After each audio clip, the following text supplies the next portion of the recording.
Welcome back to The Honest Media. I'm Tom Pappers. And today we're running the Clintons through the ringer on all of Bill's sexual escapades, sexual assaults, and rapes. And we're going to continue with Jeffrey Epstein for a minute because this is important. He's a convicted pedophile. Mm-hmm. He didn't get to serve what a normal pedophile would serve because he was extremely well connected to both the Bush and Clinton administrations. Mm-hmm. Court documents have now been permanently sealed under a gag order because, you know, when you're rich, you can get by with these kind of things, apparently, in the United States. Mm-hmm. But Epstein pleaded guilty to soliciting a minor for prostitution in 2008. This is the one thing they got him on. And this is the only reason why we know about him at all. Yeah. And served just 18 months in jail for the offense. 18 months. And from my understanding, it was part of a plea deal. And when a plea deal is signed, the prosecution is supposed to go to the victims and their lawyer and say, so here's what we're kind of putting on the table. What do you think? Will this be okay with you? Do you accept this plea? Never happened. Because if it did, they wouldn't, no rape victim in the world is going to say, well, all right, yeah, I guess my rapist, 18 months, that's fine. The other damning part about this is when you hear rapist of a minor, I think maximum security prison. Probably going to get shanked by another inmate, and that'll be the end of the story. Yeah. Not 10, Epstein. 10, 20 years. Right, minimum. Not Epstein. Yeah. 18 months. He served from 10 o'clock at night till 8:30 in the morning in a jail, not a prison, at a part of the jail where his private, luxurious 5-star meals could be delivered to him. Oh, Jesus. Which means he effectively served no punishment. Yeah. He left his limo at night to get in. He got back into his limo the next day. End of story. Oh, really? I'm sure, Yeah, probably. Somebody like that does not pay what we would pay. Disgraceful. Again from the Daily Mail. Tales of orgies and young girls being shipped to Epstein's Island, called Little St. James, have been revealed as part of a now ongoing lawsuit between Epstein and his former lawyers Scott Rothstein and Bradley Edwards. Flight logs pinpoint Clinton's trips on Epstein's jet between the years 2002 and 2005, when he was working on his philanthropic post-presidential career and while his wife Hillary was a senator for their adopted state of Florida. And this is one of the women who has testified. I remember asking Jeffrey, what's Bill Clinton doing here for this kind of thing? And he laughed it off and said, well, he owes me a favor. What kind of favor does Bill Clinton owe a convicted pedophile, do you think? Yeah, we can only imagine, huh? I choose not to imagine. At his little private sex island. At his private sex island. With nothing but minors there. Now, to be fair, there is no flight log showing this. And we would think that, well, there would be. But we know Bill Clinton has been on the jet 26 times. Yeah. To me, it's not beyond the stretch of imagination that one of these times he managed to evade the system, being a former president. Yeah. Clinton's connection to Epstein, who worked as a financier and education philanthropist before more than 40 women came forward with claims about him being a sexual predator, has been long established. But the Inquirer also tells how the former president was also friends with some of Epstein's seedy acquaintances.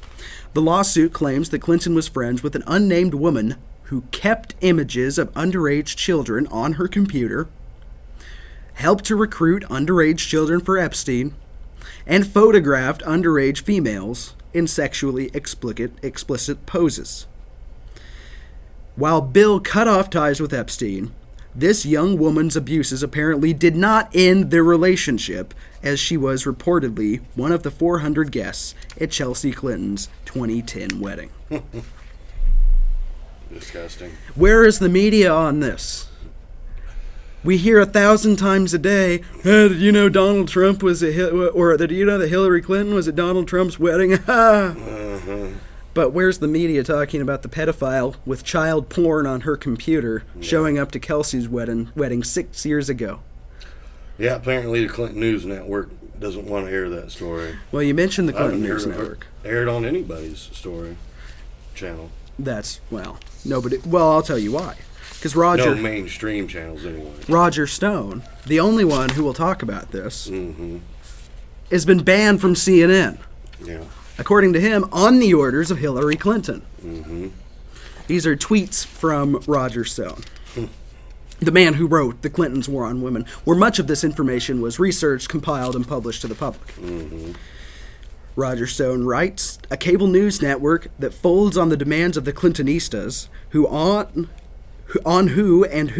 to interview is not an unbiased news organization. Funny. Seems the Clintons have ordered CNN not to interview me in the future because I am not PC. # censorship. Want to see what the CNN is really upset about? ClintonsWar.com, sending people to the Clintons' War on Women. My exposing Bill Clinton's serial rapes and Hillary's bullying his victims seems to have got under @David Brock DC's skin. And this is Ann Coulter, who has been attacked by CNN's Rick Wilson, who still frequently goes on. Ann Coulter writes, but Rick Wilson, who uses Twitter to ask me about anal sex with Trump, is still an honored guest at CNN. And this is true. Ann Coulter tweeted something at Rick Wilson in her typical fashion. She's a little provocative, not nearly as much as I like, but she's a good writer. She's an intelligent person.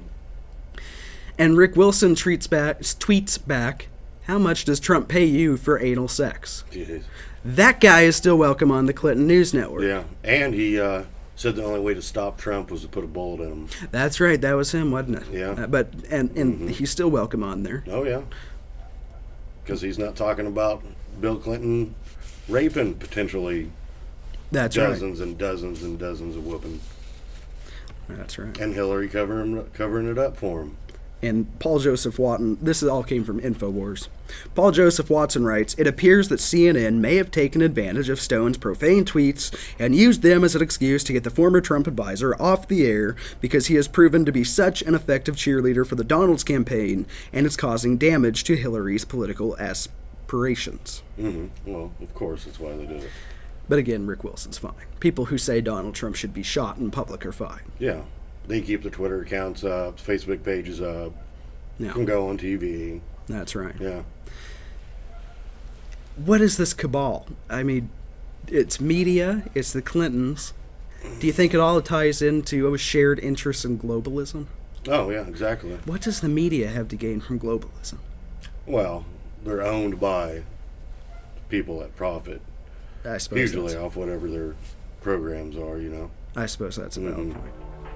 We'll be right back, where we'll discuss more of the Clintons, more of their shared interests, and more of these disgusting accusations after the break.